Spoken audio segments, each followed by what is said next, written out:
Chevron 1, coded. For my ally is the Force, and the powerful ally it is. Life creates it, makes it grow. You failed your Highness. I am a Jedi, like my father before me.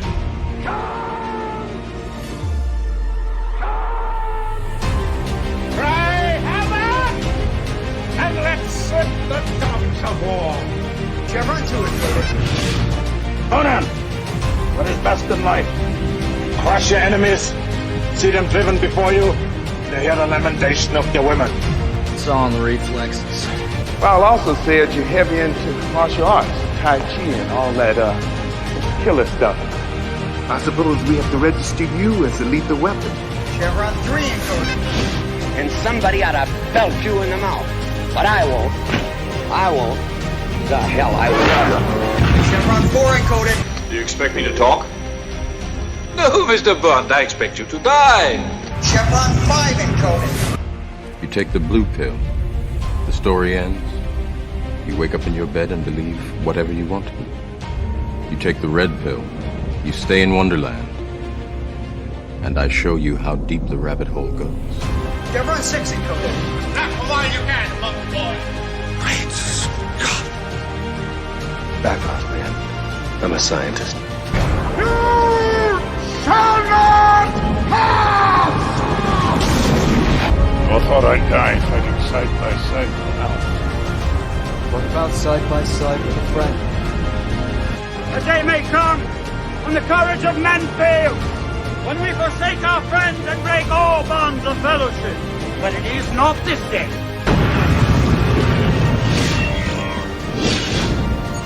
Chevron 7 is locked.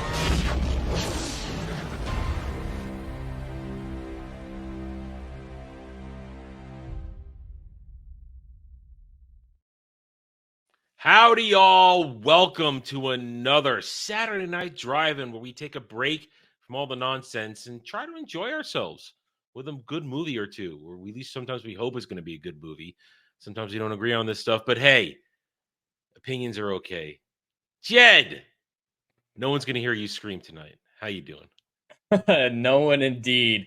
I am doing great. I'm very excited to be here. It's been kind of a just mediocre week, nothing going on. So it's always great to sit down and talk about a classic with you, Adam. I always look forward to this. So, ready to jump in.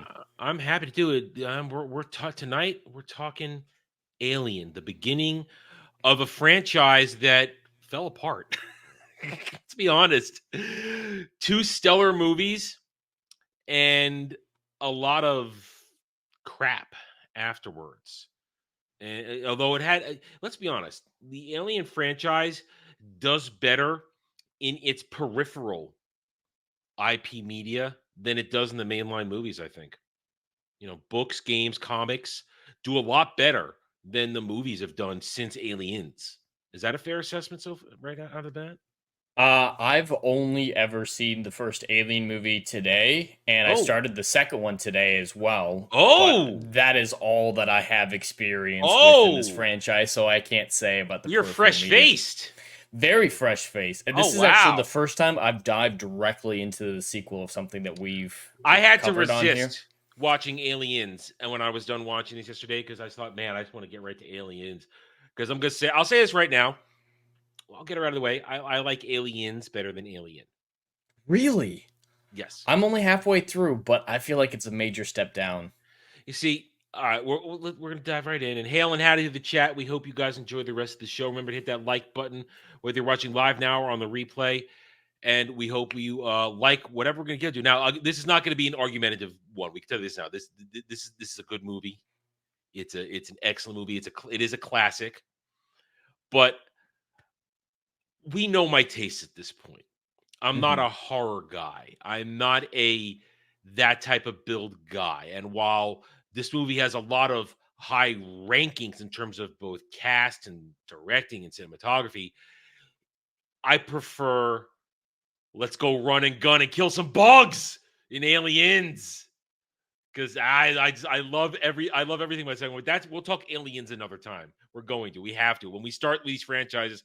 We eventually get to all of them, but Alien, as it's being said in the chat, it is that horror. It's more of a horror because here's the thing also, and it always has to be said when you talk about this franchise, these two movies, these are two separate genres. These two movies, Absolutely. Alien, different directors, different decades. Yeah, I mean, Alien. Yeah, there's only a 6-year difference. I mean, well, they're technically 70s versus 80s. Yeah, but it's not that far off, and it's the interesting thing. Like I said, Alien is a horror movie.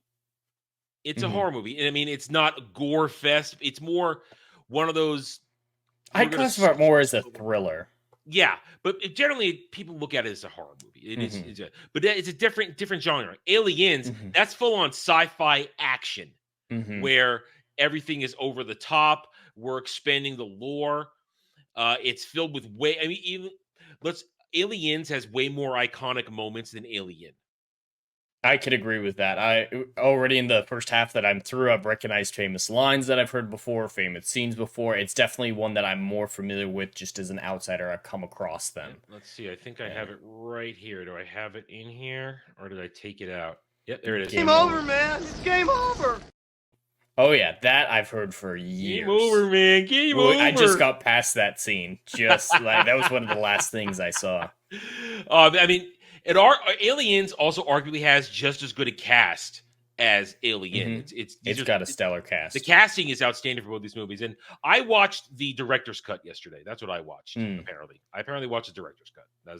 I think I watched the regular version of Alien, but I'm working on the director's cut of Aliens. So switch back and forth. But you're right. I mean, it's two different genres, two different directors who have completely different styles, both who are legends in their own right. Ridley Scott, James Cameron, both massive legends, both have a style, and both know how to bring it home. So let's get into it. Jed, set the table. Everybody knows. Set the table for Alien. What are we doing here? So the basic plot of Alien seems to follow a deep space mining operation. The crew of this mining vessel are coming back to Earth after a contracted excursion by some unnamed company. I don't think they ever named the company. It's just the company. Yeah. And they're on their way back when their computer system wakes them up and says, hey, we've heard an alien signal, perhaps an alien signal, and you're by contract required to check it out. And they check it out. It turns out to be a xenomorph, and a horror-esque story unfolds within the confines of their mining vessel. I'm going to say something controversial. Xenomorph did nothing wrong. I mean, it's just reproducing. It comes across. It's not even like reproducing. It's they put it on there. It doesn't actually hunt them down. When you think about it, it only kills them when they go after it. That would be true with the exception of the first couple kills.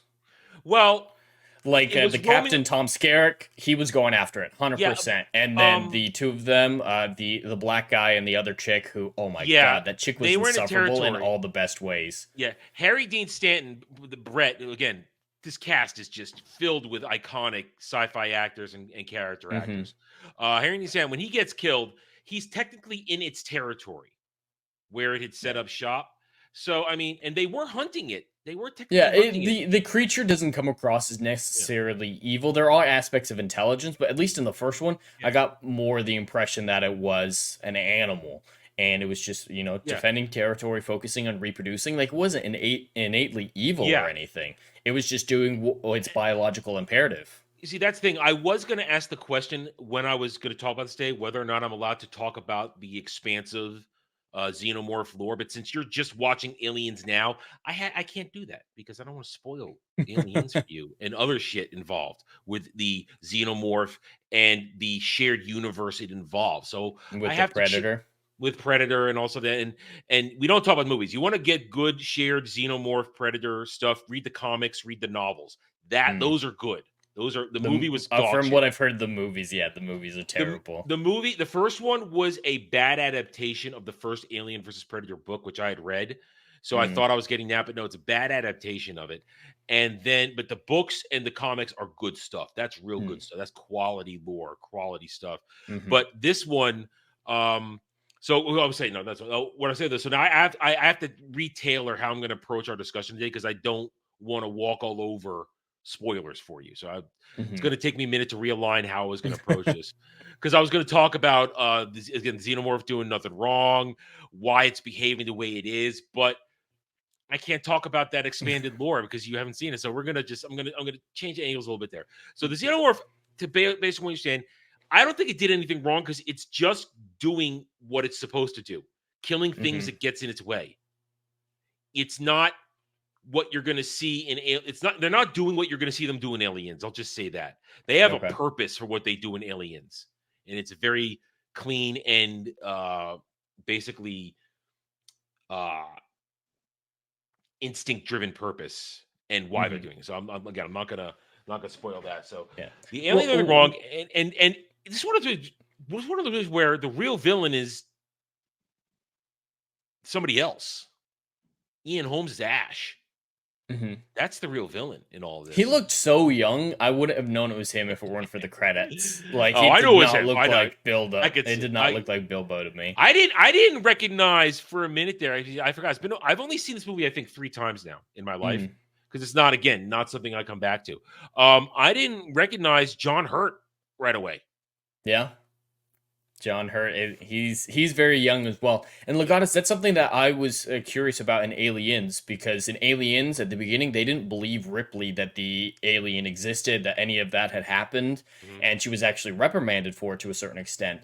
And then when the Marines get involved, the whoever the commanding officer was just casually like, looks like we've got a xenomorph on our hands. It's like, you didn't believe they existed, and now you have a name for them? Like, I felt like that wasn't consistent. I might have missed something. For years, I missed the name xenomorph, and I just referred to them what they called them in other things. We call them bugs. They start the humans, Marines call them bugs. So I've heard them for bugs. They didn't believe that the xenomorphs existed, and yet, just like you said, it's a bug hunting mission. They call them bugs right off the bat in the second movie. That's why I think the second movie isn't as good as the first one, mainly because the script, like the change to action, I think is cool, and a lot of the action sequences are great. I just don't think the script is as good from the half that I've seen so far. And this isn't so much a spoiler for Aliens. I don't think I'm spoiling for this for you in terms of since you know it's a shared universe with Predators. The reason the xenomorphs are everywhere is because of the Predators.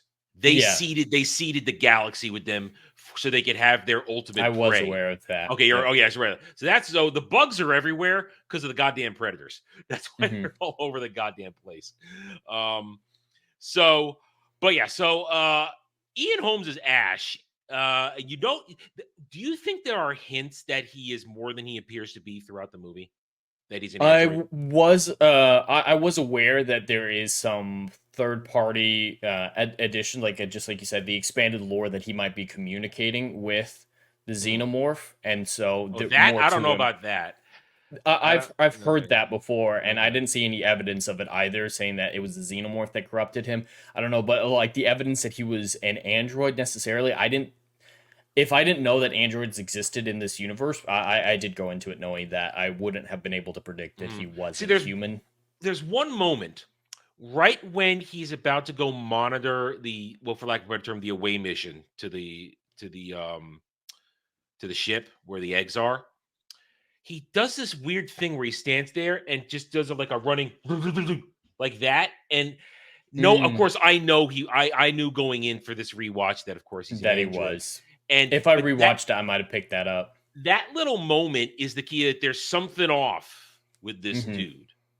There's something off with him. And then as you watch throughout the movie, there's other moments where, he totally breaks personal space and he says certain things and does certain things. And before you find his answer, that there's something wrong with Ash. His social skills are very poor. Yeah. But Ian Holmes, there were a few things with him that I probably missed. I have 2 major questions about the film, and I looked up both of them, and apparently this is a regular concern. It's not just I missed something. Maybe I did, but maybe I didn't.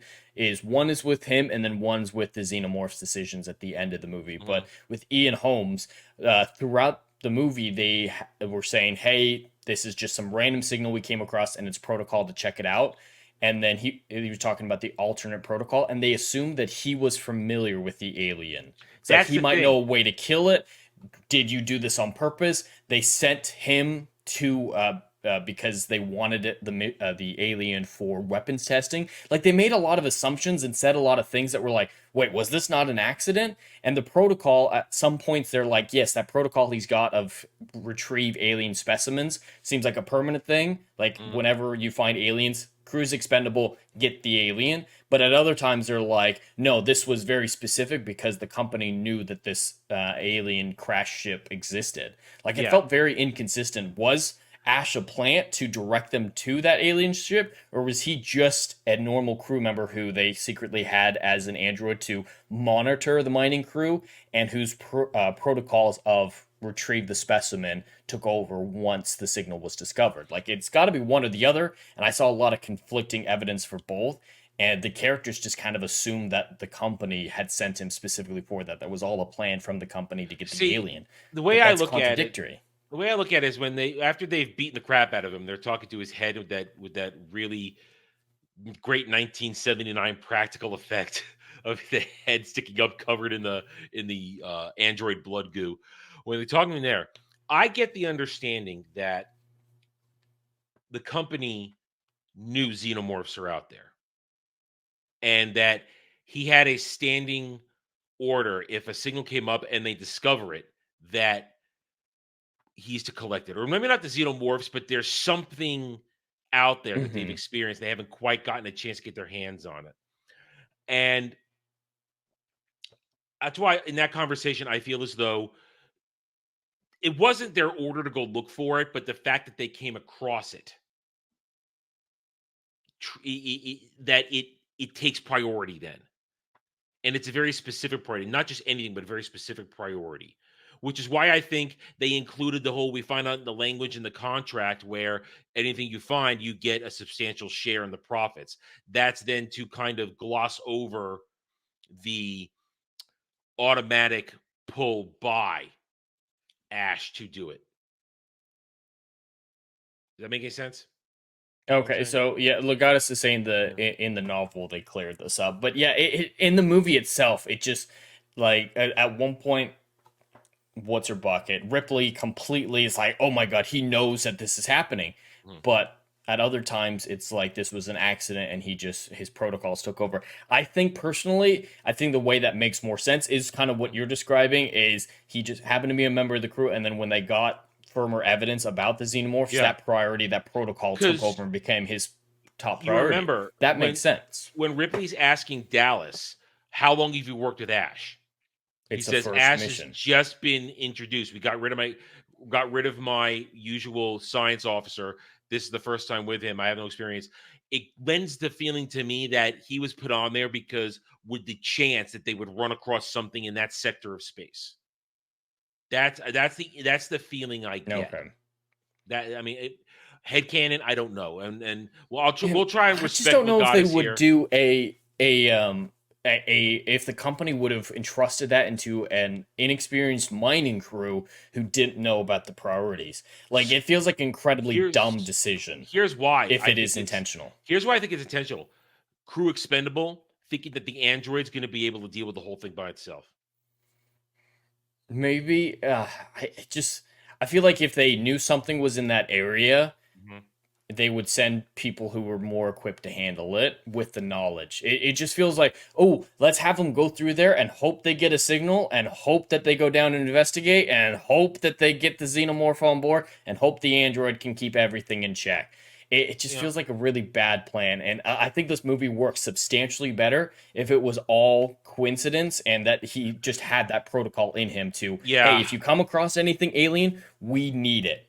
We need it. That's your top priorities. We need it. Whatever you find. And just have that as just like a routine sub-protocol that is just kind of, oh yeah, throw that in there. Yeah, I think that makes the movie make so much more sense and is a lot more and I know and increases the horror element of it. And you're sensitive to coincidence versus forced plot thing. You that is always something that you're on the lookout for to make sure something lines up. So I'm not surprised that that's a bone you're picking with this. And I didn't even see it because I'm not looking for that. I'm looking for is this watch through. I honestly, this watch through, I was mainly watching cinematography. I was watching and all that is incredible. I was watching acting. I was watching decision making of the characters. That's what I was watching on this watch through. Well, if we're talking about decision making of the characters, one of the they're all first things that, retards, except for Ripley. They're all retards. except for Ripley, and as we later find out with the revelation of who Ash is, the moment that we really get to see Ripley's character is when they're in the airlock trying to bring John Hurt's character back in, and she's like, "No, this is not procedure. Yeah, we need to quarantine him." That's when she really kind of like steps out from the rest of the characters. Like, all right, this is our protagonist because she's doing the right thing here. We get a little bit of her character, and we see Ash's warped priorities. I love that scene because it sets up so much for plot, so much for character, and increases the value of the film. That's just a great little encounter. And Tom Skerritt, it sets him up to be the incompetent leader that he is. Yeah, I mean, right up until that point, again, watching this, again, knowing what goes on, but trying to take myself out of it, you don't know who is the focal point of this story. They're just interacting. Hell, Sigourney Weaver's barely on screen up until that moment. First bit. That's what I mean. Is that's when she really stepped out. And I obviously wasn't around in the 70s when this came out. Was she a prominent enough star that the audience could assume that she was the main character? I don't think so. I mean, I can check her cinematography. Like, I'm sure people knew who she was, but it's not like in a modern day thing where it's like, oh, the highest paid or the highest prominent actor is either the main character or the villain. Probably the most famous actor on that cast at that time was probably either Tom Skerritt or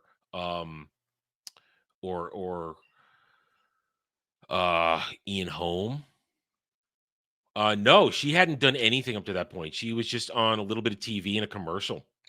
That's awesome. That's Alien great was subverting of expectations. That's her first. This is her first major motion picture. Everything else was TV. I think that helps the movie a lot. Commercials. Well, yeah. I mean, and after that, boom. That's her career takes off after that. Well, and Legatus is putting it a lot in the chat from the book and stuff like that. And Ash, knowing, like, having that protocol, I think it completely explains why I opened the door, which is in the movie. But I still not a fan of him knowing that the Xenomorphs was there and having this whole plan set up to get the Xenomorph. Again, I'm not sure they knew the Xenomorph was there. I feel like it's just the programming is there and triggered if something arises. And right, which is I love that. That's great, having just a subroutine and all androids are like, hey, if you're in deep space and come across something, crew's expendable, get us that evidence. That's great. I love that subroutine. But from what Legatus is saying, Ash knew that the alien was out there, that something like this was out there, and his whole mission aboard ship was to get it. And with the procedure, just the sub-protocol, it explains his decision to open the airlock. Like, I think that hurts the movie a lot. If that is what the exterior canon says, what the books say and whatnot, I think that's a very major detriment to the film. I think the film works so much better if this is just a major coincidence, which increases the whole, this could happen to anyone. This could happen to anyone. We were just very unlucky. We followed procedure and this is what happened. We shouldn't have been here. Like, I think that just helps them. Like, it's not some sort of grand plan. There's no overarching manipulation. It's just the universe is a scary place. And I think that is something way more valuable. So I don't know if I'll ever read the novel then, because that disappoints me a lot. If Ash knew the whole time and this was all some sort of company plan, I really don't like that idea at all. Yeah, I mean, I never read the novel. I only read later expanded lore novels on the stuff once they started doing other shit. Like there was a future novel where the aliens took over Earth and called I think it was called Hive Earth or something like that. I remember. I just know it was out there. But I mean, oh, and the beacon was human made. I hate that. Oh my god. Yeah.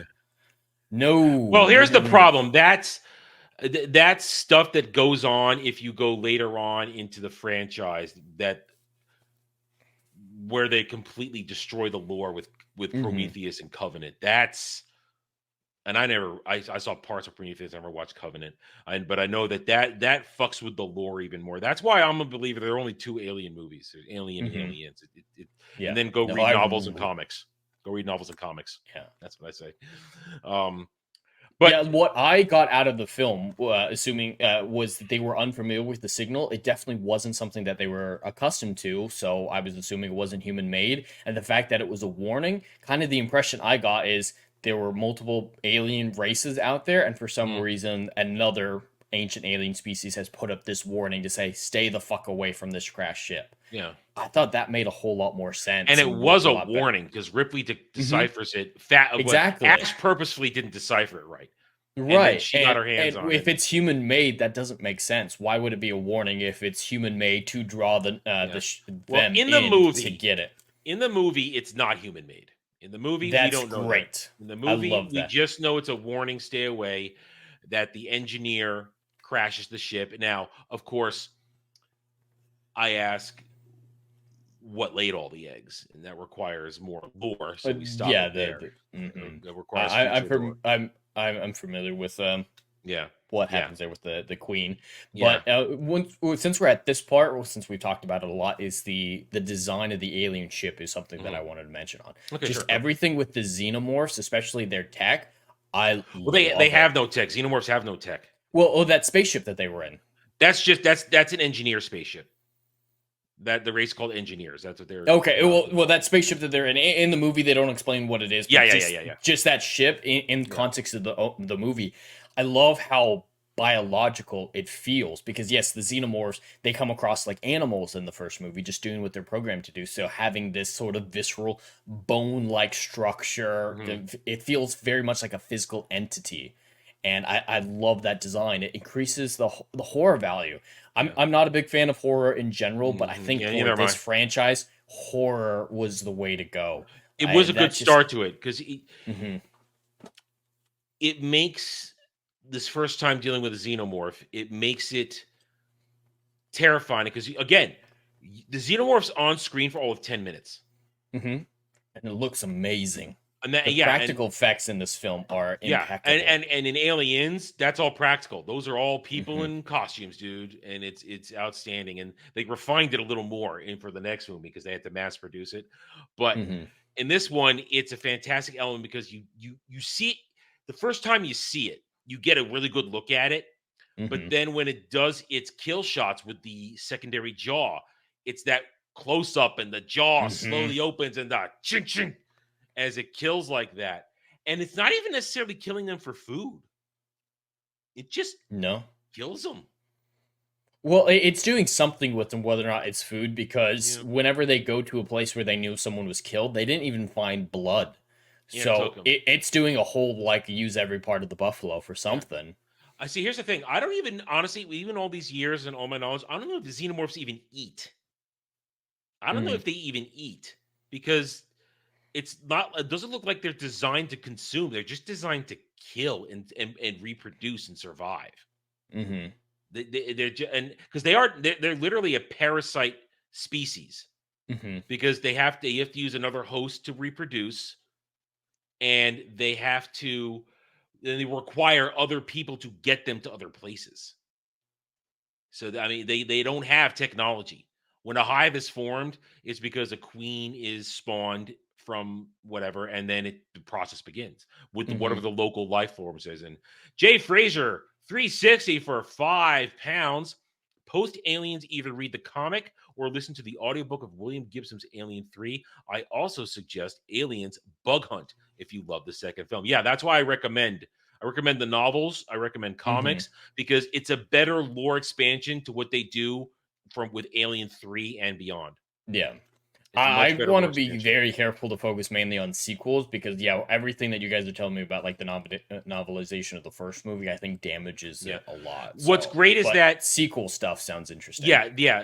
Again, the comics, and thank you, Jay Fraser, for the £5. The comics and the novelization, like there's several Aliens vs. Predators books, and then for a long time I had a trade paperback of Aliens vs. Predator War, which had a lot of short stories in there, culminating one. That's good stuff. It expands the lore nicely of both Aliens and Predator. It's engaging. You care about the characters. And the artwork's fantastic, too. It's really good artwork. But what we have here in this one, and again, there's the argument made that this movie could have just been standalone and perfect all on its own. Absolutely. It doesn't need a sequel. It doesn't need to go farther. Just having Ripley at the end asleep and just out there. It's having survived and kept her sanity, because in the climactic moment, and we'll get back to some of the stuff, but we're talking about this. In the climactic moment, when she spots the alien hibernating, it's fascinating that it's hibernating there, and she manages to get away from it, and she thinks quickly enough to put on the suit. Right. Sinking. That's the Well, other scene I have a problem with. But yeah, here's why here's again, without I'd have to use extra lore to defend that. So I'm locked into what the movie gives us. But in that moment, though, Ripley as a character, you're my lucky star. You're my lucky star. Keeping her sanity intact in that moment is fantastic, and it's why this is stage 1, and then in Alien stage 2 of her being a classic, iconic female heroine. Well, female heroine, just redundant when I said that. Completely redundant. But being a heroine, being a strong female lead, I think is what I wanted to say. Why, as you said when we started this conversation to do this movie, she's the name you throw out there. One of the first names we all throw out there when we talk strong female hero. Ellen Ripley. She manages to maintain her sanity.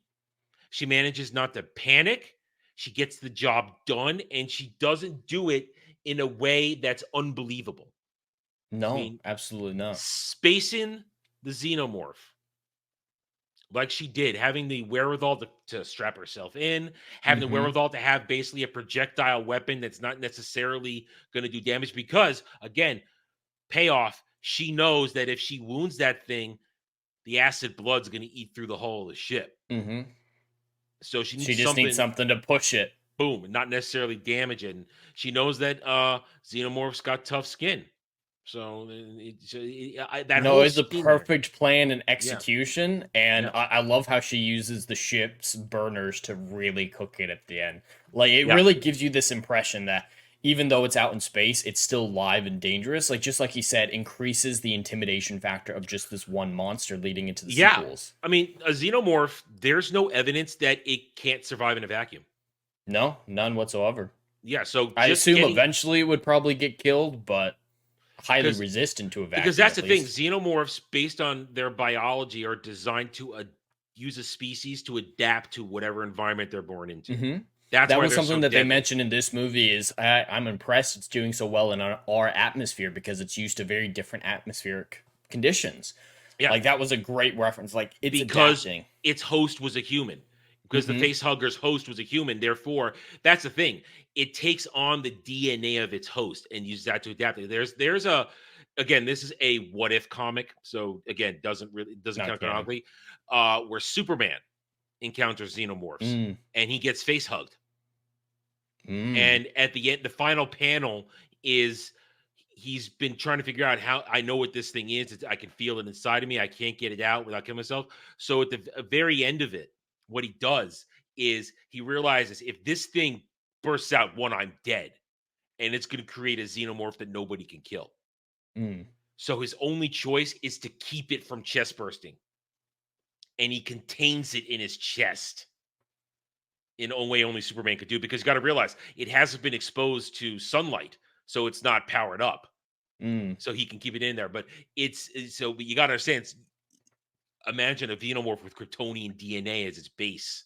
That would be unstoppable. Yeah, it's unstoppable. So that you gotta understand. That's why these things are some of the scariest creatures ever created. And again, they can reproduce quickly. One queen could just churn them out. Not a problem. Oh, and Legatus is bringing up one of my favorite scenes in the movie. Some of the best dialogue. Ash, when he's the severed head and he says that line, I admire its purity. That is just such a powerful performance by Ian Holmes. Even as robotic, like he's being very robotic about it, but you can still get the sense of his awe in the face of this creature. It's beautiful. The performances are great. Every character, every actor, distinct. Their issues, their breakdowns, they're losing it throughout the whole thing. It's so impactful. And even the callousness. I mean, Tom Skerritt's callousness as Dallas is just great. And it, like you said, it shows his incompetence of the whole thing. And it draws you in because you can relate to every single one of these characters. The greed how everybody's motivated by greed. You can understand how again, fear then motivates.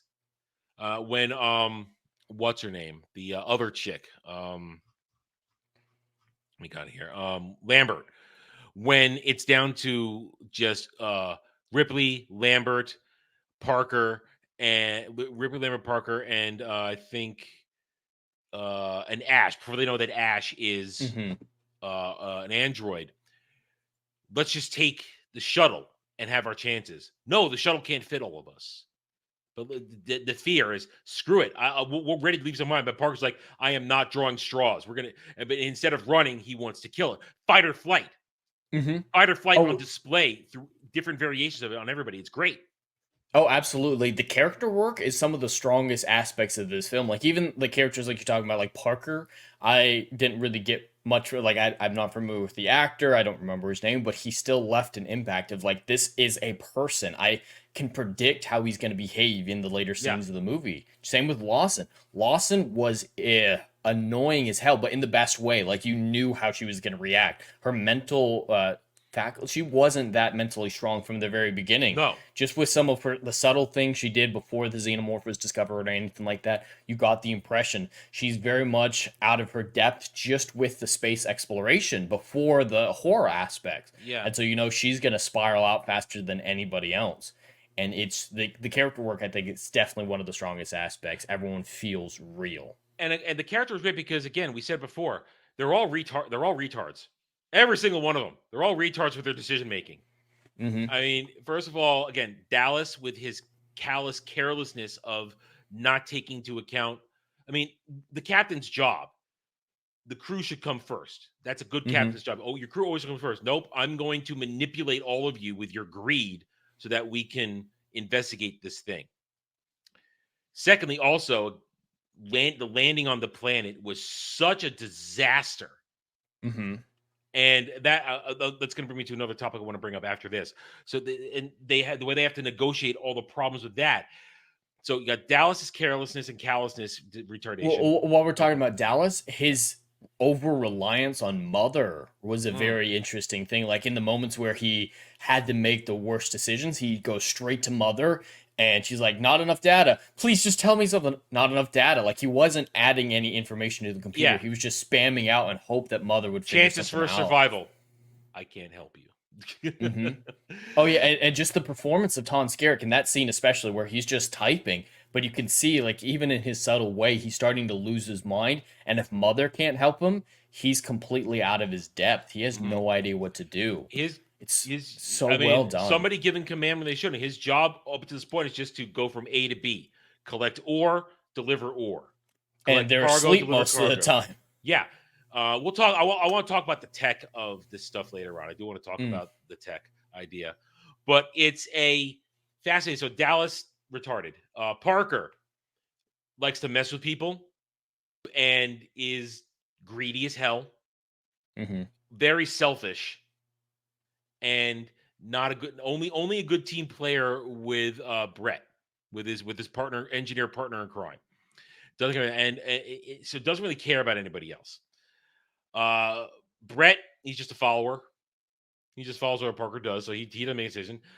Just says yep to pretty much everything. Now, John Hurt's Kane, of course, his retardation starts the whole problem. I'm gonna go touch the alien egg thing, even though I see there's life inside it. I'm going to play with it and then stick my face over it. Well, caution is, throughout the whole film, caution is one thing that he's never once displayed. Like, once they land, they're like, oh, we're still 2,000 meters away. And he's like, yeah, I can walk that. Let's go. It's like, when they're saying, away team, hand up first. I'm in. I want to go. I'm ready to do this. When he goes down to the egg pit, it's just, he just does it. It's like, oh, it seems this mist field is reacting to this. Whatever, I'm gonna keep going through. I'm gonna stop. So again, retarded. We already mentioned Lambert. She's just not prepared for this shit. What else we got? And we know that Ash is compromised.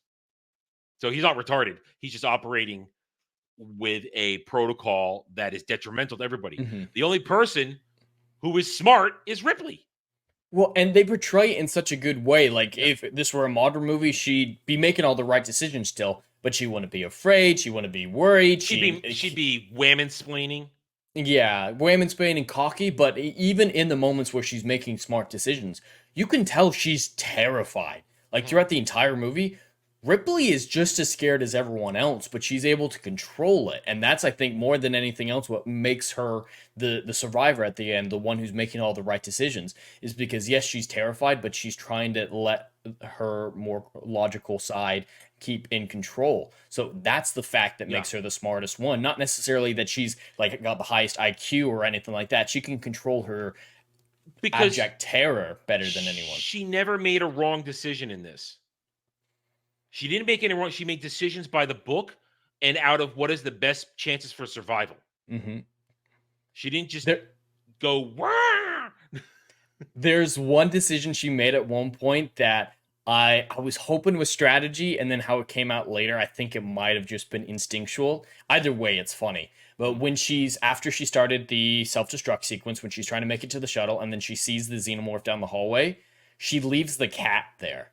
Mm-hmm. When I first saw that, I was like, oh, she knows the xenomorph's going to follow her, so leave the cat. Hopefully it'll eat the cat. And it was strategic, like, fuck you, cat, I'm going to get out of here. And then she comes back later, and she, like, all lovey-dovey with the cat, risking her life of, like, carrying it. So it might have just been like, oh my god, and dropped it. But. I take it back. And, cat lovers are probably going to yell at this. That was the one decision, is going to look for Jonesy.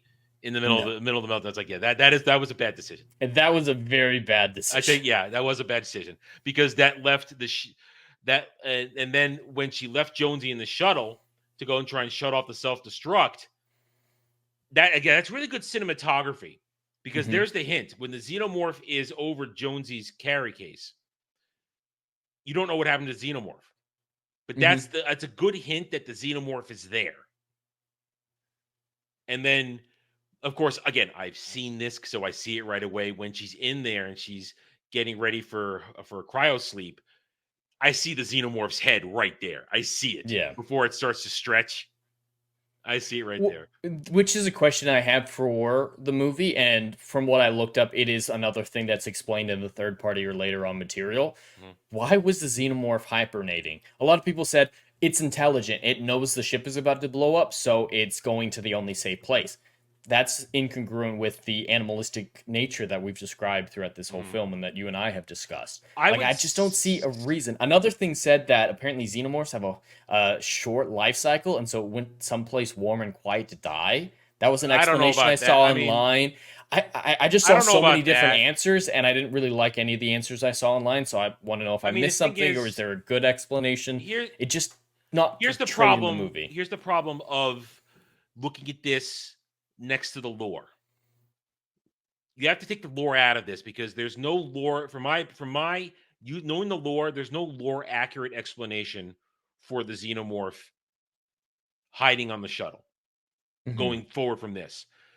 Because using the lore, and again, I apologize, I know Legatus wants us to stay in the movie, but it's hard. We have to. Well, he's bringing up a lot from outside the movie as well, so it's all good. This is a drone. It's a warrior drone. It has no reproductive capabilities. Xenomorph can't simply just, unlike some other species where something can switch gender so that it can reproduce. It's a warrior drone. It's not even a male because a queen doesn't need a male to reproduce. A queen can just make eggs. So it's asexual reproduction. Taking into lore. It's not as though this thing needs to survive to go someplace else to start a new cycle of xenomorph reproduction. So that says, taking it out of the lore, just in the isolation of movie, I think the way it works, obviously, because xenomorph has no eyes. It uses other glands to sense things and heat and all that kind of stuff, kind of like a predator, I guess. It senses thing. I believe it would sense the buildup of nuclear energy in the Nostromo. Building up, and therefore having tracked Ripley to the shuttle would see that was something that was going to depart and then choose to hide in there to save itself and then go to sleep mode. Why sleep mode though?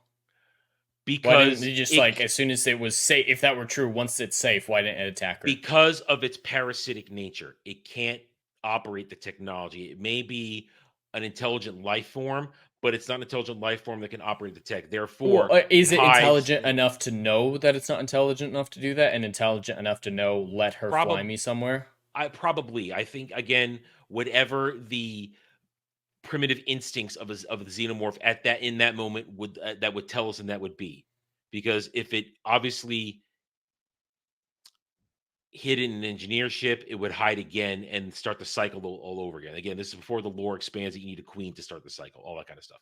So that I'm trying to logically look at it through the lens of that, of why it's hiding in that moment and not waiting to kill her as she steps in the shuttle, because at that point the lore hadn't evolved to where it needs a queen. Now it's just trying to get out of there so it can start the cycle again. However, it would do that. That's my rationalization of it.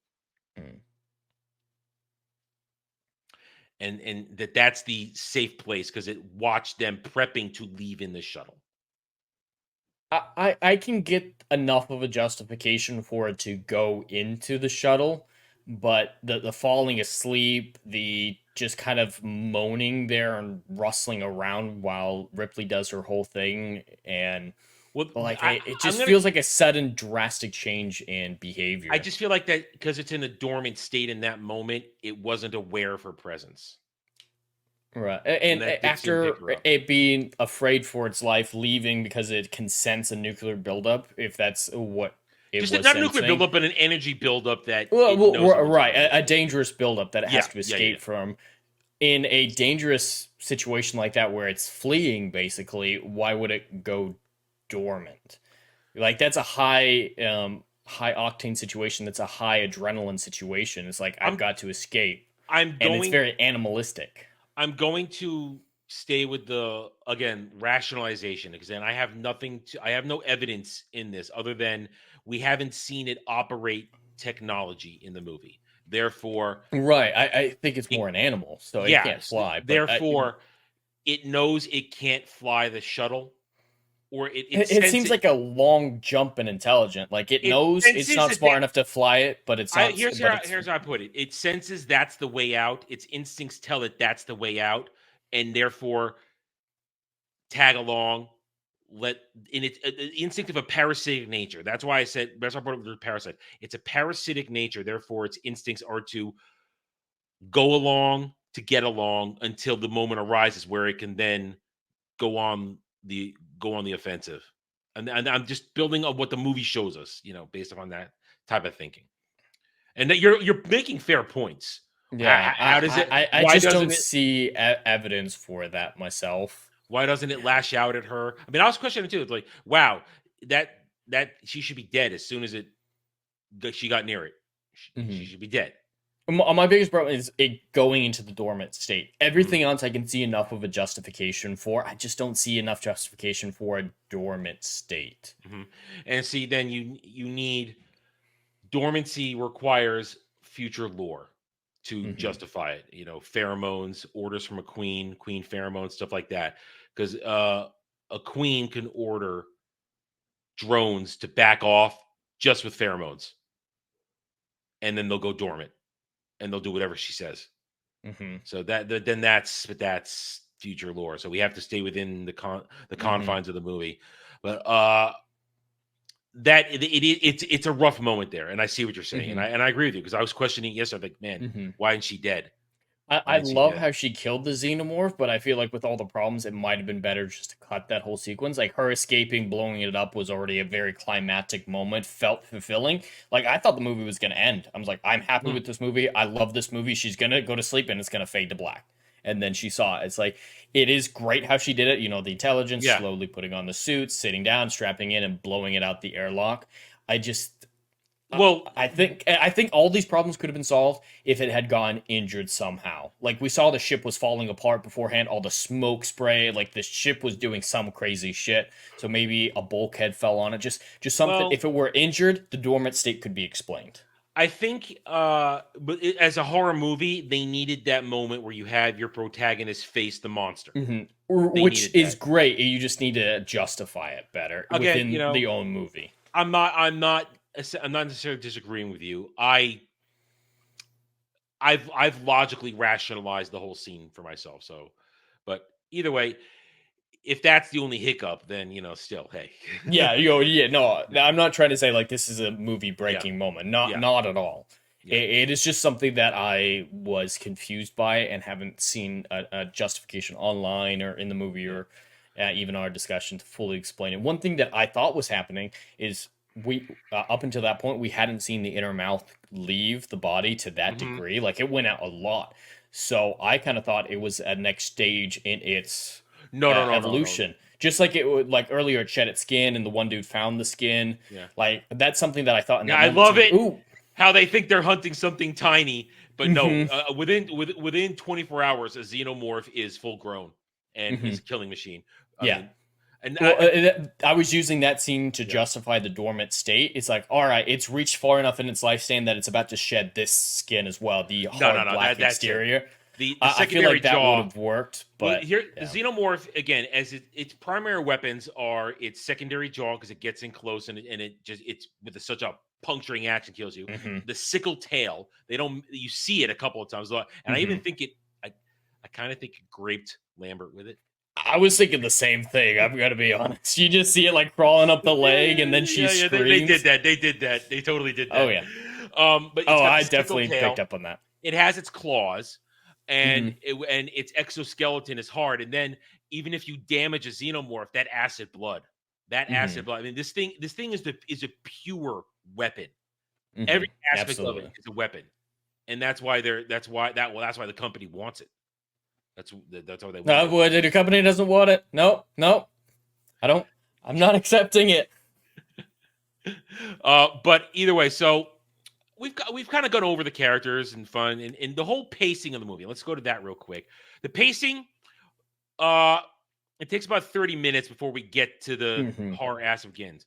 A little slow in the beginning, especially because I wasn't okay with that as first. At the beginning of the movie, it's like, this is way too slow. What is going to happen? And as soon as things started happening, it's like, oh, nope, then you're fine. Had to happen. Once events happen, because you're supposed to, it's a slow pacing with a purpose in the beginning. Absolutely. You're supposed to get used to this loosey-goosey crew. You're supposed to also... got great chemistry. Yeah. Sorry. And you're supposed to get a look at the technology in a way, I think. And now this is 1970s trying to picture what the future's going to look like, not understanding, hey, screens are not going to remain tiny and square forever. We're not going to have mechanical keyboards forever. And then their attempted futuristic stuff, but I appreciate the attempt at it. I don't hate it. I find it campy at this point. Really? With all the other experiences of, and again, we're only 2 years removed from Star Wars here. We've seen what a man who can have a vision of a science fiction future can do with Star Wars. And yes, it had a little 70s vibe to it too, but it still looked futuristic. I don't have a problem with the level of tech in this movie. I feel like those elements, the screens looking like that, that's the extent of what they had. Binary code. Like even Star Wars had like the targeting system for the Millennium Falcon at when they were shooting down the TIE fighters. Same type of deal. Like it's of the era, but like everything else that you're talking about, I think is good because it feels a lot more grungy, mechanical. It feels a lot more real and grounded, and like things take a long time. Things and you get hard the idea. To do. It's all made of shit. It's all made of shit. Nothing works. And I asked the question to myself watching this: how is humanity getting out into space with such fragile technology? Because the slightest thing, and this shit breaks. Doesn't work. I think it's perfect. I love the technology, with the exception of the screens being outdated. Nothing they could do. They did the best they could, but besides that. I think everything else makes sense. They went to that grounded approach for space travel of, we don't do FTL. We're not good at that. We haven't discovered FTL. We're going to do sleep technology where we're going to put you to sleep in cryo. I think this movie needed groundedness for the audience to put themselves in the position, in a good way, put themselves in the position of the characters. Because if this were a high science fiction future, whizzing about lasers and stuff like that, the xenomorph wouldn't have felt as intimidating. But if you keep it as closely grounded to the current era, you think man, this isn't that far off. This could be us. I could be that person right there Yeah. dealing with the xenomorph with this technology that feels comparable to my own. Like I just felt like it was what needed to happen. Yeah, it worked. Even if it was unintentional, I love every aspect of the technology in this film. Yeah, it works for the setting because it also the archaic. It's an archaic future feeling. If that again makes any sense, I know those words shouldn't combine, but they do for this. The archaic feel of the grungy tech of the future. It leads to the horror aspect of a xenomorph running around in this giant ship. And they can't find it, going using ducks, stuff like that. So it does make it work, and it appeals to the whole nature of it. Now, personally, I'm never a fan of cryosleep travel. That's something that never appeals to me in science fiction. I know it's a Really? useful thing. I never like it. Why is that? I guess it's my innate desire for I want events to move forward. And if you're in cryosleep, that means large periods of time are going to pass where you're just sleeping and the events are moving on around you. I mean, again, non spoiler because you haven't seen this part. Ripley's in stasis for 57 years between two movies. Yep. And she comes out the same as ever. I mean, she didn't age at all. So that it's my concept of time and movement and events and story plots moving along. That's my innate problem with cryosleep moving because then everything else moves on while you're asleep, and it just it bothers me. That's why I can see it from a narrative progression standpoint. I think there are ways to do it well and ways to do it poorly, but I think it works in this film. Like Interstellar does it very well. Also, I mean, that's why I feel like for my own science fiction type writing or integrating with fantasy, I'm going to use like an interstellar transit system where it's there's a natural network that allows you to go through a galaxy and then translate to another galaxy. It moves you faster than light. You're not necessarily moving, but it does. That's something I'm going to use in addition to FTL technology. But when you're dealing with a fantasy setting, like with fantasy worlds, and if you want to expand it beyond the first worlds, there's got to be one way to get them all together.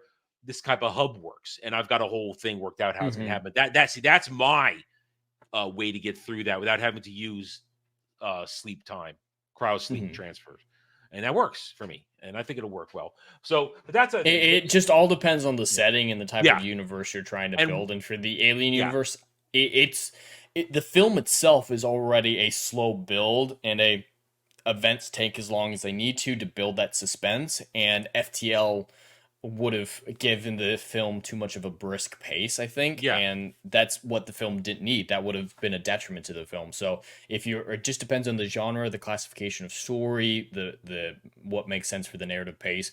But yeah, cryosleep's never really bothered me, especially when you get into the whole whatever it's called, the time dilation from Einstein that Interstellar uses a lot and Ender's Game uses a lot. I think there are ways around having cryo take so long, but I think cryo does make sense, at least for a virgin stellar travel species. Well, at the same time, especially when you're dealing, even though Star Trek or it already existed, Star Wars existed, when you're to your point, trying to make it feel like something you can relate to, it's not that far in the future.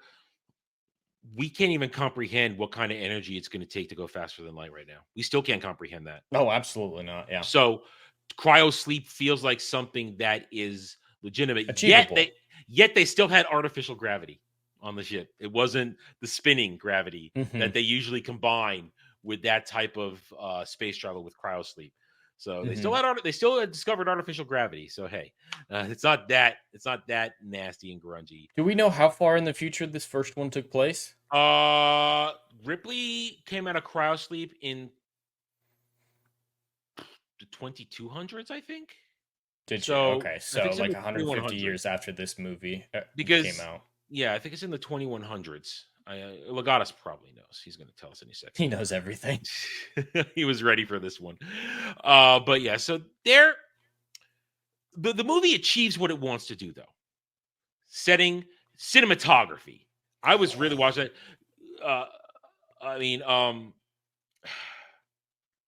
Every shot is done with meaning. Ridley Scott, all right, 2112, 2122. Okay, yeah. Okay. 2122. We pretend Covenant doesn't exist. That movie was well, I didn't see Covenant. I know Prometheus was garbage, and Covenant was more garbage after that. All right, so but yeah, Michael Fassbender's synth was way more advanced than Ash was. Yeah, Ridley Scott knows how to get a shot, dude.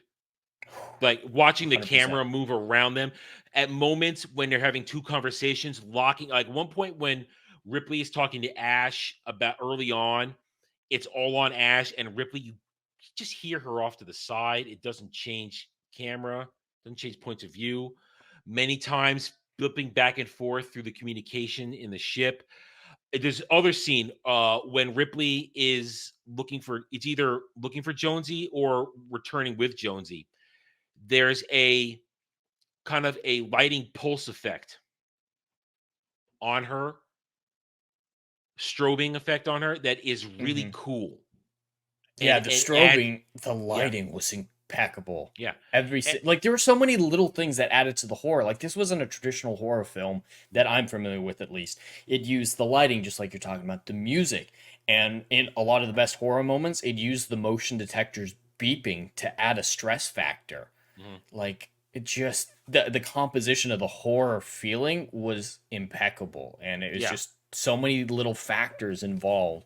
And the cinematography absolutely contributing to it, showing you just enough of everything.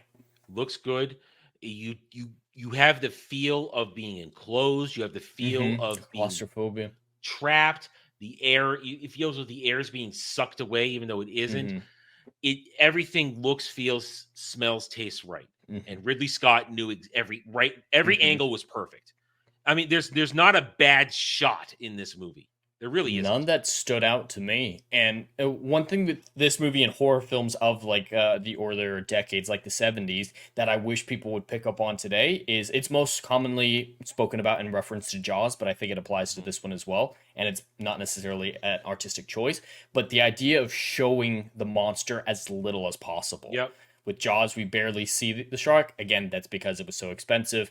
In this film, we see it not very much. Again, probably because it was very expensive. Modern films just want you to see the monster the whole movie and just be like, look at it, isn't it so pretty? It's like, no, the absence of the monster is just as intimidating as the presence of the monster in a well-crafted story. That's why Aliens, when they changed the genre, it's different because now it's not so much we want to scare the monster. We want you to feel the fear of the horde. Of the monster. That's a different type of fear where they're going to zerg your ass. But yeah, so it all really comes together nicely. And listen, they even had a master tunesmith with I didn't know Jerry Goldsmith did the score until the opening credits. Yeah, now listen, it's not his best work because it's very simplistic. It's really just a couple of tones here and there to set the mood. But it's still Jerry Goldsmith. It's still the man that created Star Trek music. I think he's only number 2 to John Williams. Yeah. He second only to John Williams. Literally everything about this movie was masterly crafted, I would say. And I can say that objectively because this movie is not the type of movie that I generally enjoy. But I know when I'm watching something that's done extremely well. So that being said, let's score it. Jed, it's your week, so you get to go first. Well, just like you mentioned, I'm not normally into the horror genre, but it just works so well for me in a way that I wasn't expecting. I jumped right into the sequel. I've never done that before after a Saturday Night Drive-In movie. I want to watch Alien again tomorrow. Like, I want to rewatch it so I can pick up a little bit of that setup for Ash and whatnot. This film blew me away. I knew it was an all-time classic, but it really shocked me at how good I thought it was. My only 2 main points of criticism are a little bit of clarification was needed on Ash and his motivations. I think it was just very, very muddled, and the third party just chose the wrong solution, in my opinion. That was just destroyed the film, so I'm just going to headcanon this movie doesn't have any sequels, doesn't have any novelization, and it was just a subroutine that activated. And then again, the justification for the xenomorphs' decisions to hibernate at the end of the film. Those are like my only 2 main pieces of criticism. Yeah. Which is impressive for me. Yeah, for you, yeah. And like And something that you said, I look at coincidences a lot, which is true. I think one of the only places where major coincidences are justifiable is as an inciting incident. And this film does have a coincidence as its inciting incident, the fact that it got that signal. But that is a coincidence that I think 100% works. It would have been somebody else, and we would have followed a different set of characters. So there's nothing wrong with that coincidence necessarily. Yeah. I have to give this film a 9 out of 10, and just because of those two things. I enjoyed it more than a 9, but I think those two things needed to be cleared up, and perhaps the director's cut does a better job. No, not really. No, not really. I'm not sure. I've seen this handful of times, 2, 3, maybe 4 times in my life, because again, it isn't necessarily my movie, but objectively speaking, beautifully shot, well acted, looks good visually in terms of the aesthetics, the story, again, slow at times, but understandably slow, and it picks up watching as the xenomorph takes everybody out one at a time, this and that. It all makes sense for me as it flows along. And again, a strong female lead that at one point gets her ass kicked by Ash. We didn't talk about that, but he tosses her around and again, he's an android, so he's stronger than a regular man, but still Ripley gets destroyed. She gets, and then impressive. The other one, everybody else comes in, they still couldn't pull him off her. They had to beat him with a fire extinguisher to get him off her. So, I mean, and then electrocute him. Yeah, strong female lead that we root for, and we're not just shut up, you stupid whammons. Again, one of the original templates for the strong female lead, a heroine. She's just a great character. Yeah. Just implicitly. And in Aliens, she evolves, which is even cooler. She evolves, which is one of the things I'm liking the most about Aliens. Just real fast, I want to do Aliens at some point in the future because I'm only halfway through, but so far I'm only giving that film like a 7 or a 7.5. Like I think it's a major step back, so I'd be interested to have a discussion. Yeah, about which is that because see, again, to me, I rate it differently than this one because different genre. That's why. That's why we have to talk about them very carefully. But for me, I give this 8 out of 10. 8 out of 10 because all the positives. My subjectivity does leak in just because for this, the rewatchability of this is not high because at least you have to go a lot of years between watching it, at least for me, because you waiting for those moments, waiting. Okay, when's the first kill going to come again? How's it going to happen? It's a slow burn. Yeah. Watching this repetitively, it will lose what magic it has. It's not something Aliens. I could watch Aliens all the time. Because wham, bam, thank you, ma'am. Get away from her, you bitch. I mean, it's all wonderful. Game over, man. Game over. And again, and just as good a cast. Different kind of cast, but just as good a cast. But again, it drops the points for the rewatchability. And at the same time, I am not the best judge of horror because I'm not a horror guy. So I can't say if it's a pristine horror movie. So I'm gonna edge. I'm gonna hedge my bets and say 8 out of 10. But again, this is a classic, and it gets everything right. There's really nothing wrong with this movie. That's the thing. There's nothing wrong with it. It's just we try to be objective, but some of the subjectivity has to lean into the score a little bit for me. As we always know, you're always the more objective score. I'm always the more slightly subjective score. But that's why we work when we do this. It's a comparison. That's why it works. So that's my subjectivity leans into there. Well, the interesting comparison between Alien 1 and 2, I think partially because of James Cameron as well, but in the change in genres is Terminator 1 and 2. Because the first one was a horror film, the second one went more action-adventure. But James Cameron directed both those movies, so that's just him saying, I feel like doing this. But I think that's an interesting comparison. They made the same decision between sequels, but with that one, I'm actually the opposite. I love the action-adventure of the second one far more than the original. That's the old argument there. Judgment Day is the better movie. Oh, absolutely. The more epic movie, too. Absolutely. You know, honestly, which is weird. We could skip Terminator 1. We could skip Terminator 1 and do Judgment Day. I'm totally all right with that. There's one Terminator film. Yeah, I mean, Linda Hamilton gets topless in the first one. Yeah, that's good stuff right there. Oh, I forgot about that. Yeah, let's not skip the first one. But no, Terminator 2. That's one of those few instances where I'm okay skipping to the second movie in a franchise because there are only 2 Terminator movies. There's only 2. Mm-hmm. Only 2. Interesting how James Cameron is involved in many franchises where you want to say there's only 1 or 2 of these, even though they go on for way too long. Mm-hmm. Anyway, so there you go. And there are no Avatar films. No. I'm with you on that one. You don't want to do Avatar 2 next week? How about never? Even one? I'm all right with that. Because next week, it is essentially Halloween. We've been building this. It's not exactly the day before when I would really wanted to do this, but it's close enough. Next week, The Crow. Oh, you want to? Oh, I got to be careful. You haven't seen this, have you? I haven't. No. Oh, you are in for a treat. It's Rachel's favorite movie. Then good. Then good. That means Rachel's already on my side. Oh, Rachel's 100%. on my side. That's good. All right. Yeah. So next week, The Crow, guys, join us. We'll be back. Maybe a little later start time. I'll talk about that in a minute. But we'll be back. And again, guys, if you enjoyed the show, hit that like button. If you're watching on the replay or the re-upload, again, leave a comment. Tell us what you thought about things. And we will see you next time. So until then, everybody, good night. Have a good night or day wherever you may be. And we will see you later. Until then, take it easy. And I'll click the button now. Chevron 1, coded. For my ally is the Force, and the powerful ally it is. Life creates it, makes it grow. You failed your friends. I am a Jedi, like my father before me.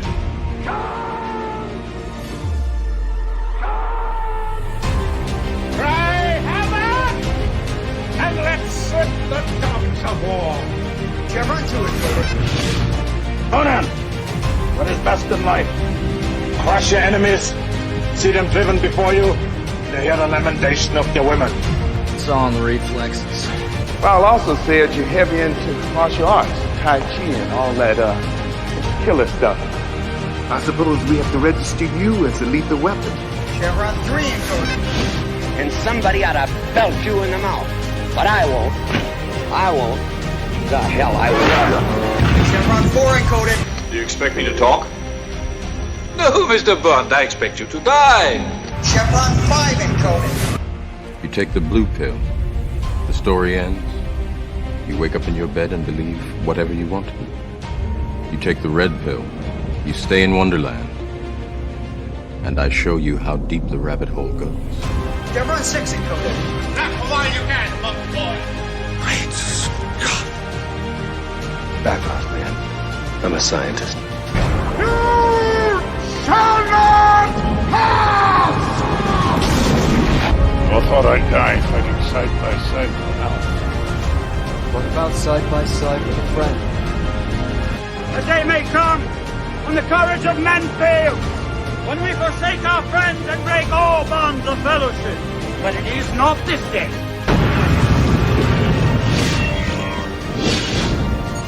Chevron 7